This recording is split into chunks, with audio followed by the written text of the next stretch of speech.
तो आज हम लोग पढ़ते हैं वैद्युत द्विध्रुव के कारण वैद्युत विभव। ठीक है ना। वैद्युत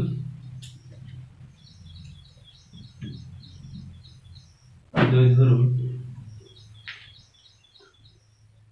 के कारण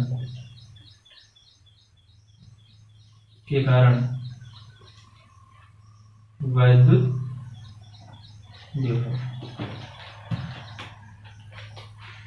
ठीक है भाई, ये अपना नेक्स्ट टॉपिक है वैद्युत द्विध्रुव के कारण वैद्युत विभव। क्लियर। अच्छा, इसमें हमने आपको बता दिया था कि वैद्युत द्विध्रुव क्या होता है। वैद्युत द्विध्रुव क्या होता है?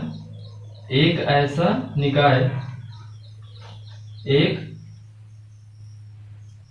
निकाय जो दो समान किंतु विपरीत प्रकार के आवेश से बना है ना।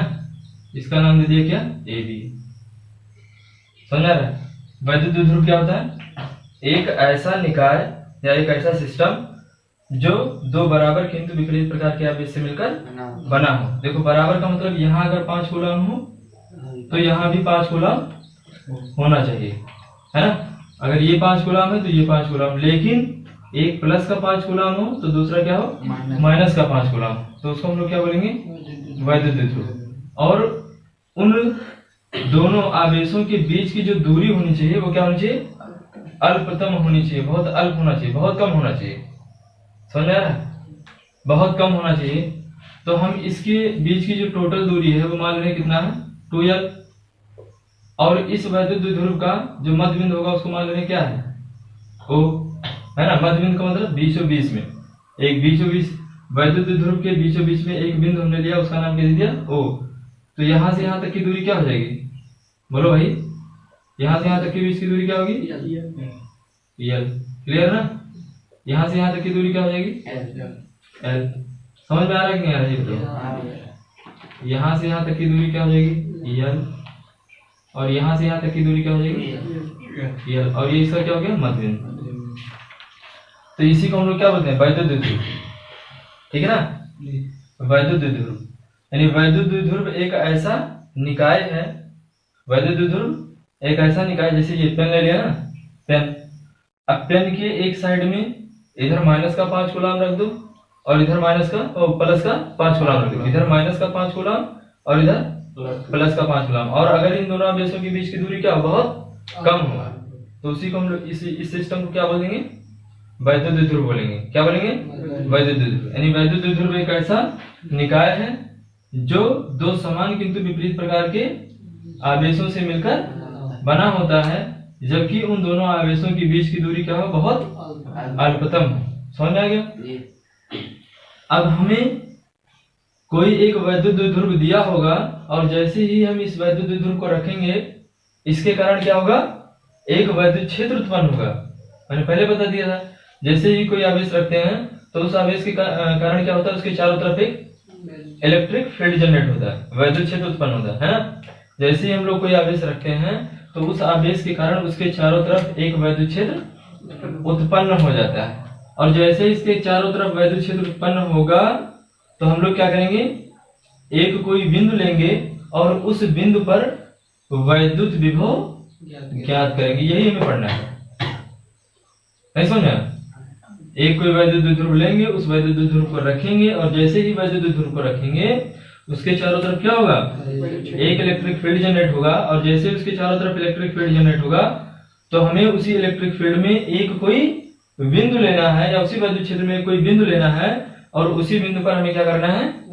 वैद्युत क्षेत्र नहीं यार, वैद्युत विभव ज्ञात करना है। क्या ज्ञात करना है? वैद्युत विभव ज्ञात करना है। तो इसके लिए बनेगा कंडीशन कितनी? 3। इसके लिए कितने कंडीशन बनते हैं? 3 कंडीशन इसके लिए बनेंगे कि हम या तो ये जो वैद्युत द्विध्रुव रखा हुआ है उसकी सीध में निकाले वैद्युत द्विध्रुव, वैद्युत विभव, है ना। जैसे इसके चारों तरफ इतनी दूर भर में मान लो इसके वैद्युत क्षेत्र फैल गया, इसको रखा, वैद्युत क्षेत्र ऐसे फैल गया, तो या तो हम इस वैद्युत द्विध्रुव के सीध में निकाले, या तो वैद्युत द्विध्रुव के लंबवत निकाल ले।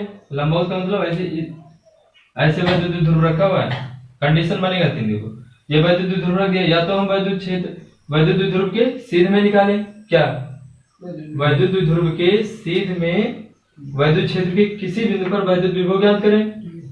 या तो हम इस द्विध्रुव के लंबवत किसी बिंदु पर वैद्युत विभव ज्ञात करें, और या फिर हम वैद्युत द्विध्रुव के किसी कोण पर, ऐसे दे दिया, इस बिंदु पर वैद्युत विभव ज्ञात करें, है ना? समझा?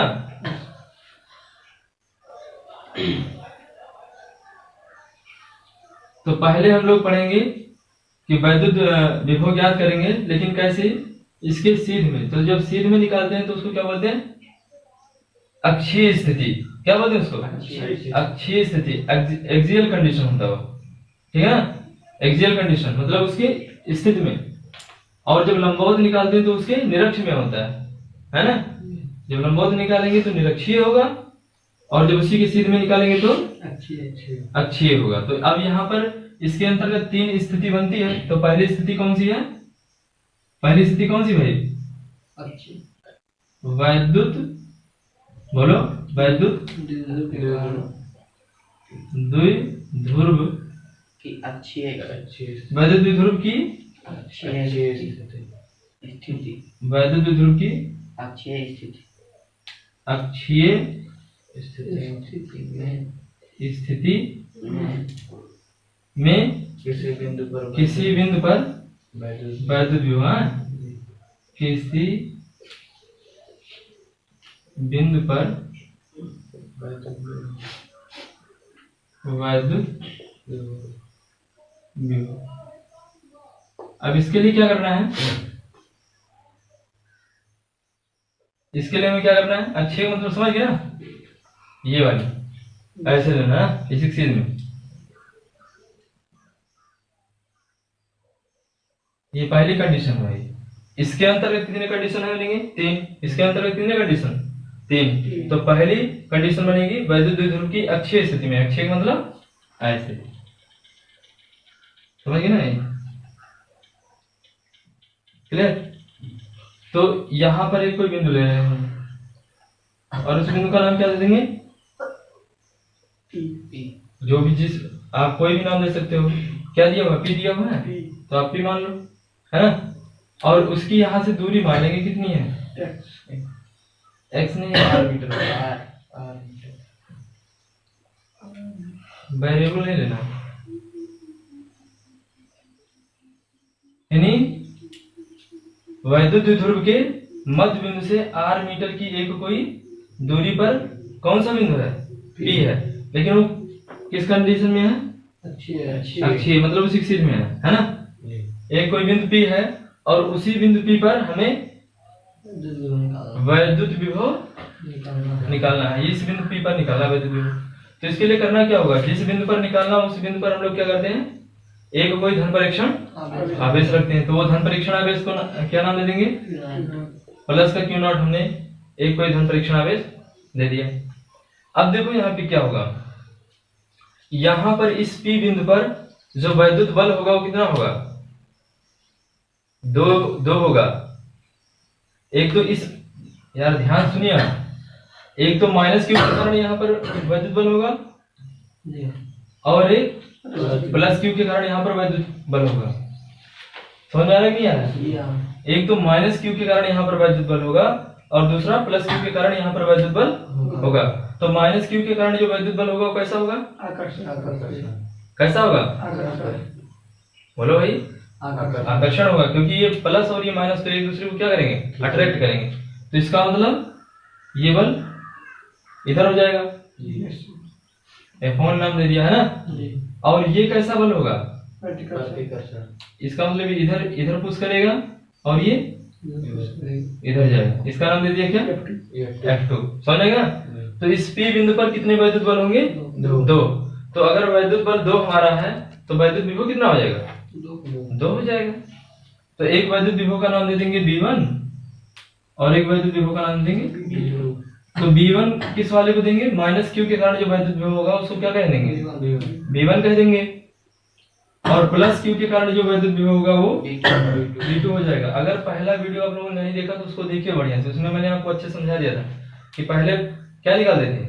पहले हम लोग बल निकालते थे, वैद्युत बल निकालते थे, और वैद्युत बल जब निकालते थे तो क्या निकालते थे, वर्क डन निकालते थे। और जब हमारा वर्क डन आया था, मैं पहले आपको बता चुका हूँ, जब पहले हमने क्या निकाला था, वैद्युत बल, और वैद्युत बल निकला था तो उसके बाद क्या निकाले थे, कार्य निकाले थे। भाई विभव तो हमें चाहिए ना, हमें यार हमें इससे सबसे मतलब नहीं है, हमें चाहिए क्या, विभव चाहिए, विभव ही तो निकालना है। तो विभव निकालने का फार्मूला क्या होता है, W बटा क्यू नॉट, ये तो होता है ना। तो W की वैल्यू हम लोगों ने कैसे निकाला था, W की वैल्यू ऐसे निकाला था, बल गुणे विस्थापन। और बल कैसे निकाला था हम लोगों ने, कूलाम का नियम लगा के 1/4πε0 K Q1 upon R square, यही तो निकाला था ना। और जब ये आ गया था तो इस पे रख दिया था, D से इसमें गुणा किया था, है ना, तब क्या निकल गया था, W। और फिर W की जगह पर क्या किया था, W में Q0 से भाग किया था, तो क्या निकला था, वैद्युत विभव निकला था। और वो वैद्युत विभव कितना आया था, R मीटर की दूरी पर,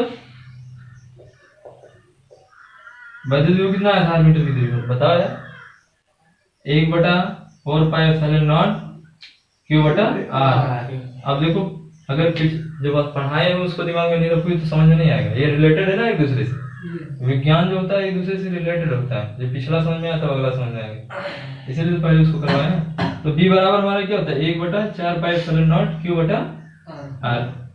कब के लिए, जब हमारा आवेश कहाँ पर हो, निर्वात में अथवा वायु में, और जब यही हमारा आवेश किसमें हो, किसी परावैद्युत माध्यम में रखा हो, है ना, किसी अचालक पदार्थ में रखा हो, तो उसके लिए इतना होता है 1/4πε0 K Q बटा R। तो ये जो हमारा वैद्युत द्विध्रुव है, इसको हम मान लेंगे क्या है, कि किसी परावैद्युत माध्यम में रखा हुआ है, जिसका परावैद्युतांक K है। तो हम इसमें कार्यवाही क्यों निकालेंगे यार, हम डायरेक्टली वही निकाल लेंगे विभव, हमें विभव ही तो निकालना है, किस बिंदु पर, P बिंदु पर। और P बिंदु पर विभव कितने होंगे, 2। P बिंदु पर विभव कितना होगा, 2 होगा, बस सिंपल सा है ना। P बिंदु पर जो विभव होगा वो कितना होगा, 2 होगा।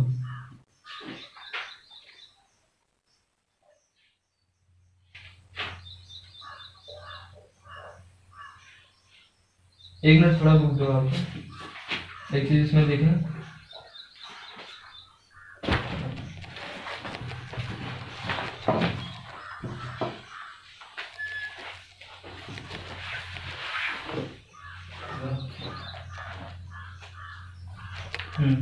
चलो ठीक है, ये अब P बिंदु पर क्या निकालेंगे, वैद्युत विभव निकालेंगे ना। तो यहाँ पर वैद्युत विभव कितना होगा, 2। तो पहले हम लोग किसके कारण निकाल रहे हैं, पहले हम लोग माइनस Q के कारण निकालेंगे, ठीक है ना। तो अभी जो लिखने अपने वाला ऐसे लिखेंगे, देखो अगर इसमें कुछ लिखना होगा डेरिवेशन में तो कैसे लिखेंगे, माना AB कोई वैद्युत द्विध्रुव है, जो 2 बिंदु आवेश -Q और +Q से मिलकर बना है, तथा उनके बीच की दूरी 2L है, अल्पतम दूरी क्या है, 2L है। और वैद्युत द्विध्रुव का मध्य बिंदु O है, O से R मीटर की दूरी पर एक कोई बिंदु P है, जिस पर वैद्युत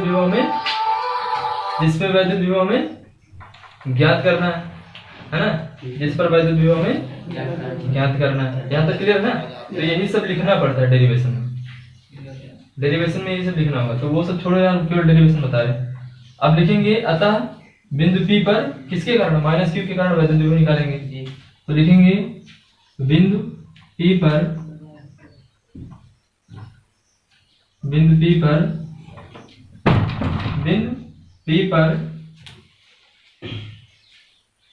-Q के कारण वैद्युत विभव है ना, वैद्युत विभव। तो इसको क्या माना था, V1 माना था। तो कितना हो जाएगा भाई, -Q के कारण 1/ε0 K, है ना। K क्यों लिखा, क्योंकि मान लिया जो हमारा AB वैद्युत द्विध्रुव है वो किसी परावैद्युत माध्यम में रखा हुआ है। अभी मैंने बताया विभव का निकालने का फार्मूला क्या होता है, 1/4πε0 K Q बटा R। R मतलब दूरी और Q मतलब आवेश। तो यहाँ पर आवेश कितना हो जाएगा, -Q यार, ये आवेश, ये तुम्हारा आवेश R है, तो फिर यार कहाँ पे खोए रहते हो, R तुम्हारी दूरी है, कुछ देख रहे हो यार, अपने दिमाग लगाते फालतू का। ये -Q जो है वो क्या है, ये आवेश है। तो यहाँ पर माइनस क्यू हो जाएगा, और दूरी यहाँ से इसकी कितनी हो जाएगी, यहाँ से इसकी दूरी तो लेंगे ना, तो दूरी कितनी हो जाएगी बताओ। देखो ये दूरी कितनी है, एल है ना यहाँ से यहाँ तक की, और ये दूरी कितनी है आर, तो यहाँ से इसकी टोटल डिस्टेंस कितनी हो जाएगी दूरी, तो ये हो जाएगी कितना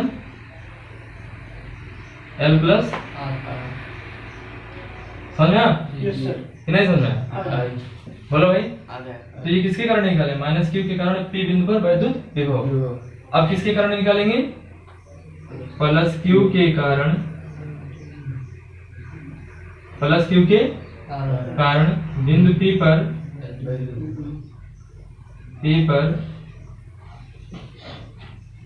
वैद्युत विभव। कोई दिक्कत समझ में आ रहा है ना? तो यहाँ पर निकालेंगे तो वो कितना हो जाएगा, B2 बराबर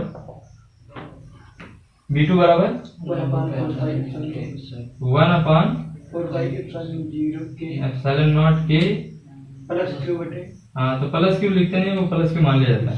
अच्छा यहाँ से यहाँ तक की दूरी कितनी हो जाएगी, ये अब देखो हम यहाँ से निकाले ना भाई, देखो दिमाग लगाओ आप, सोचो यही तो दूरी लेंगे ना, हम प्लस क्यू के कारण निकाले तो प्लस क्यू होता है, तो ये दूरी कितनी हो जाएगी, आर क्या होगी यार, आर में से एल घटाना पड़ेगा ना, इतना घटा दोगे इतना, तो इतना निकल जाएगा, अगर आप इतना घटा दी तो इतना निकल जाएगा, तो ये कितना हो जाएगा आर माइनस, अच्छा इसको ऐसे भी लिख सकते हो आर, कोई दिक्कत बात तो है ना। ये समीकरण हो गया एक, और इसको मान लीजिए समीकरण 2, यहाँ तक समझ में। अब हमें पी बिंदु पर निकालना, दो वैद्युत विभव हो गया, एक तो इधर हो गया और एक उधर हो गया। तो यहाँ पर अब जब दो, मैंने बताया था किसी भी बिंदु पर अगर दो बल कार्य करते हैं तो उनका परिणामी बल निकालते हैं, किसी बिंदु पर अगर दो वैद्युत विभव ज्ञात पता होता है तो उसका भी परिणामी विभव निकालते हैं ना, समझे ना। परिणामी बताया था कि वो अकेला कितना होगा जितना सब लोग मिलकर कार्य करते हैं, है ना। परिणामी बल बताया था आपको कि वह अकेला बल कि जितना सभी बल मिलकर कार्य करेंगे क्या होता है, परिणामी होता है। तो यहाँ पर परिणामी हो जाएगा कितना, अभी जैसे बताया था ये वाला एक कॉन्सेप्ट बताया नहीं था, ये कोई मान लो ये ब्लॉक रखा हुआ है, कोई ईंट है समझ लो, इधर से कोई पकड़ रहा है इसको 10 न्यूटन से खींच रहा है, इसको पकड़ के खींच रहा है कोई 15 न्यूटन से। अब ये खींचेगा किस तरफ, 15 वाली तरफ खींचेगा ना, क्यों, 5 न्यूटन ज्यादा, क्योंकि इसका 5 न्यूटन बल क्या है, ज्यादा है। अगर ये भी 10 लगाता, ये भी 10 लगाता तो बराबर, तो ये यथास्थिति पे बना रहता है। तो इसका मतलब जो बेसी आ रहा है कितना है 5, इसी 5 न्यूटन के कारण क्या कर रहा है, ये खींच रहा है, तो 5 इसका क्या हो जाएगा, परिणामी, 5 क्या हो जाएगा, परिणामी हो जाएगा।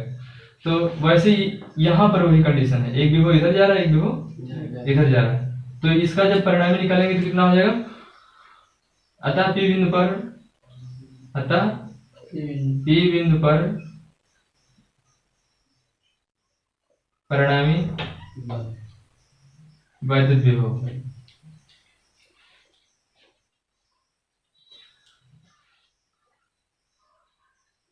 कितना हो जाएगा, B बराबर V1 प्लस V2। अच्छा ऐसा क्यों किया, क्योंकि ये जो हमारा वैद्युत विभव है वो एक अदिश राशि है, इसलिए अदिश राशियों पे हम लोग साधारण गणित का प्रयोग कर सकते हैं, जोड़ घटाना गुणा भाग। लेकिन अगर ये सदिश राशि होती तो हम ऐसे इसको जोड़ते नहीं, इसके तब घटक निकाल के कुछ दूसरे मेथड से इसको लगाते हैं ना, परिणामी निकाल जैसे r² बराबर p² plus q² plus 2p cos theta, ये सब पता है ना। तो जब ये अदिश राशि, इसलिए इसको डायरेक्ट क्या करेंगे, परिणामी निकालने के लिए डायरेक्ट जोड़ देंगे, क्या करेंगे, परिणामी निकालने के लिए डायरेक्ट जोड़ देंगे, क्यों, क्योंकि ये अदिश राशि है। तो ये कितना हो जाएगा बताओ, V1 कितना निकाला आपने, ये है -1/4πε0 के Q बटा R प्लस L, समझ में आ रहा है कि नहीं आ रहा, ये बताओ, है ना। और प्लस में क्या हो जाएगा,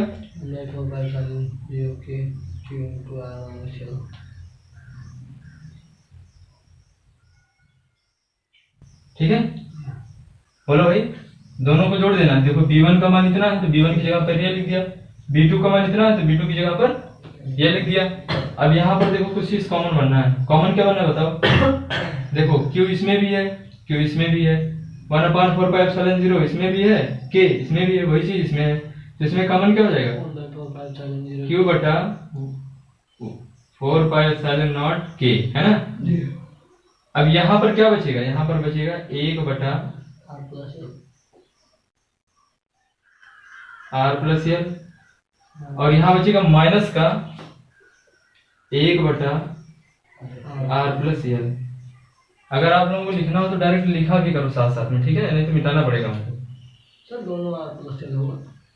एक आर माइनस एल कौन वाला था भाई? दूसरा वाला था। दूसरा ये वाला था ना, माइनस चलो माइनस कर दिया। ये वाला जी आगे वाला। अब सही भाई, एक माइनस में था ना, इसको मिटा दे। अगर इसे लिखना हो तो आप लिख लिया करो, ठीक है, साथ में ही लिखते चलो, पूछते चलो। अभी को लिखने छोड़ दें फिर लिखें तो फिर लंबा प्रोसेस हो जाएगा। तो यहाँ पर b बराबर क्या हो जाएगा, आप बताओ। अब तिरछा गुणा कर लो ना, हर बराबर करने के लिए, तो तिरछा जब गुणा करोगे तो क्या हो जाएगा बताओ? R plus l minus r minus l, और बटे में क्या हो जाएगा? आर प्लस एल इंटू, ये तो हो जाएगा। अच्छा एक चीज छूट गया, 1/, चलो कर देंगे, क्यों भी कर देंगे, समझा? Q/4πε0 के इतना हो गया। अब यहां से b बराबर Q बटा 4πε0 के r plus l minus r plus l, है ना। समझ गए? ब्रैकेट खोलोगे सारा चिन्ह क्या होगा, बदल जाएगा। ये देखो माइनस लगा के ना, तो माइनस लगा होता है, ब्रैकेट खोलने पर सारे चिन्ह क्या होते हैं, बदल जाते हैं। ये प्लस में था, माइनस हो गया, ये माइनस था, ये प्लस हो गया। अब इसमें क्या लगोगे, a square minus b square, है ना, यही तो बन जाएगा। तो ये हो जाएगा r square minus l square, समझा? a माइनस बी और a प्लस बी, इसका मतलब a square minus b square. अब प्लस का r और माइनस का r हो जाएगा 0, और ये l कितना हो जाएगा 2l। तो यहाँ से b बराबर क्या निकल के आ गया, 2ql, है ना। और बटे का हो जाएगा कितना,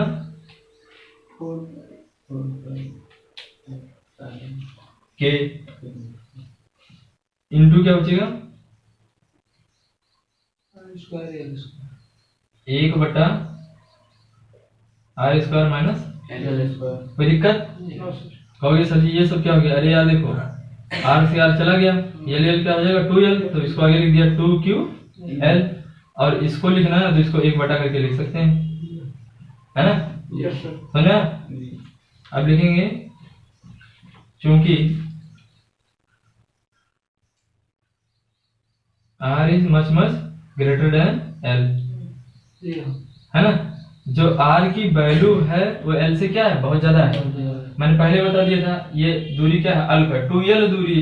अच्छा बताओ 2l दूरी क्या है, अल्फ है, और l तब क्या हो जाएगा, उससे भी छोटा हो जाएगा, है ना। अगर 2l छोटी दूरी है और उसका आधा करोगी तो और छोटी हो जाएगी। तो वो r की तुलना में जो l है वो क्या है, बहुत छोटी, छोटी नहीं बहुत छोटी है, मच मच ग्रेटर देन है, बहुत बड़ा है r किससे, l में। हेंस अतः हम लोग क्या करेंगे, जो l की वैल्यू होगी वो लगभग क्या हो जाएगी, 0 हो जाएगी। और जब l की वैल्यू लगभग 0 हो जाएगी, यानी l टेंड्स टू 0, तो v बराबर क्या हो जाएगा, 2ql बटेगा 4πε0 के इंटू 1/r नहीं आर स्क्वायर बचेगा। समझ में? यहाँ पे लिख दे रहे हैं, ठीक है। सर तो ये की वैल्यू वहां भी 0 होगी, 2ql जो आप लिखी यहाँ नहीं होगी, यहाँ होगी। क्यों? क्योंकि l स्क्वायर जो होगा, हाँ सही क्वेश्चन किया, कि l की वैल्यू लगभग 0 हो जाएगी, l स्क्वायर कर दो लगभग 0 होगा। क्यों? क्योंकि अगर कोई छोटी एक वैल्यू है 5.5, है ना, कभी भी छोटी वैल्यू का वर्ग करोगे तो वो वैल्यू क्या होती है, और छोटी होगी। जैसे 0.5 है, इसका वर्ग करोगे कितना आएगा, 0.2। अब ये देखो 0.5 से भी छोटा हो गया कि नहीं हो गया, तो ये वर्ग है ना, ये और छोटी हो जाएगी। जी हाँ ये तो अगर जैसे 0.5 है तो ये वाली एल स्क्वायर क्या होगा, 1 to 5 इसकी तुलना में ये बहुत ज्यादा छोटा हो जाएगा। तो इसको जीरो ना करके इसको जीरो करेंगे। जो ज्यादा छोटा होता है ना, जो बहुत ज्यादा छोटा होता है उसको जीरो करते हैं, और वैसे तो पूरा एक्सप्रेशन जीरो कर दोगे तो मतलब है क्या हो जाएगा, है ना। जो बहुत ज्यादा छोटा हो उसकी वैल्यू जीरो करते हैं, जी हाँ इसीलिए तो मैंने लिख दिया r is much much greater than l. ये उतना छोटा नहीं है, यल जो है उतना छोटा नहीं है जितना कि एल स्क्वायर छोटा है ना। अब समझे, तो यहाँ पे इतना हो जाएगा। अच्छा 2QL क्या है बताओ, हम जानते हैं कि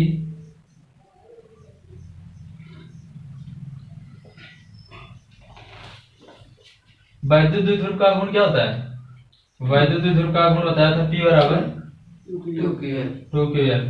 2QL जो है वो क्या है, वैद्युत द्विध्रुव का आघूर्ण है। ये भी बता देते वैद्युत द्विध्रुव का आघूर्ण क्या होता है।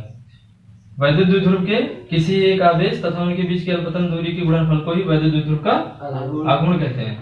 यानी ये दोनों दूरियां ले लो, ये टोटल दूरी ले लो 2L, और किसी आवेश का एक गुणा कर दो तो क्या होता है, आघूर्ण होता है। और आघूर्ण को किससे दिखाते हैं, P से। तो 2QL जो है वो क्या है, वैद्युत द्विध्रुव का आघूर्ण। इसलिए B बराबर क्या हो जाएगा आपका 1/4πε0 K इंटू 2QL की जगह पर क्या लिखेंगे, P बटा R स्क्वायर समझ में लिखेंगे यदि वैद्युत द्विध्रुव